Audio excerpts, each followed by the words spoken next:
าซูมให้มันใหญ่เนาะเฮามา3 ขีดมาจัดการเมนูอาหาร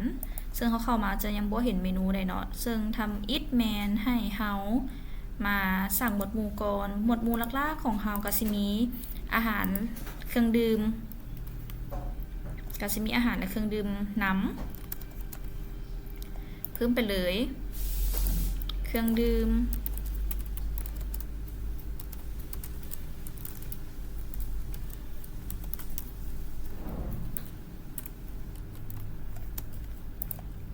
โอเค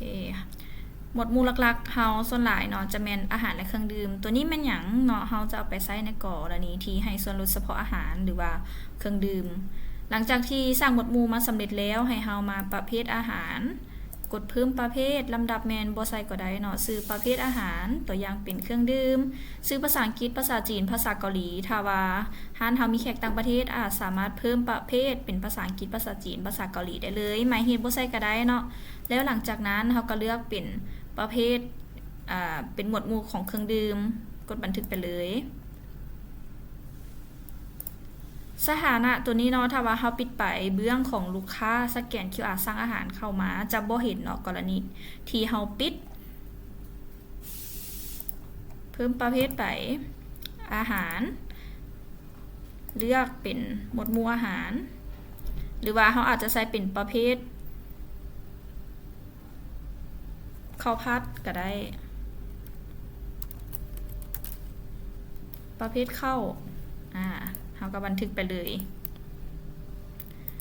หลังจากที่เฮาเพิ่มประเภทสำเร็จแล้วเนาะให้เฮามาเมนูตัวนี้เลยเพิ่มเมนูอาหารใส่รูปเนาะใส่รูปไปได้เลยถ้าว่าเมนูนี้เป็นเมนูแนะนำให้เฮากดเปิดเป็นเมนูแนะนำไปเลือกประเภทตัวอย่างเป็นประเภทเครื่องดื่มชื่ออาหารตัวอย่างเบียร์ลาวแก้วใหญ่ภาษาอังกฤษภาษาจีนภาษาเกาหลีถ้าว่าเฮามีก็ใส่ได้เลยราคาเท่าไหร่ราคา27,000ตัวอย่าง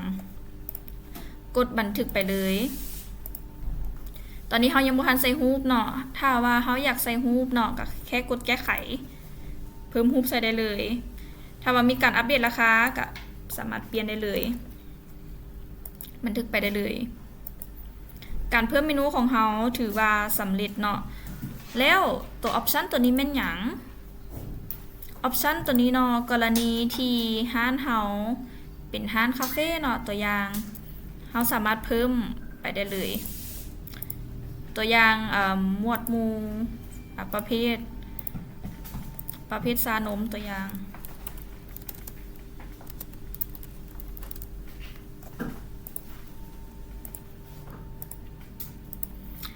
ตัวอย่างเอาเพิ่มประเภทชานมตัวอย่าง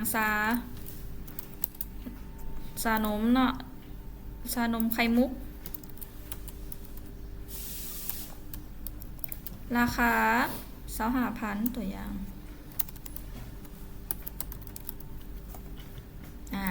ถ้าว่าเขามีท็อปปิ้งมาเพิ่มเนาะเขาก็มาเพิ่มตัวออปชันนี้เลยเพิ่มออปชันซื้อออปชันตัวอย่างเป็นมุกใสเพิ่มอยู่5,000ตัวอย่าง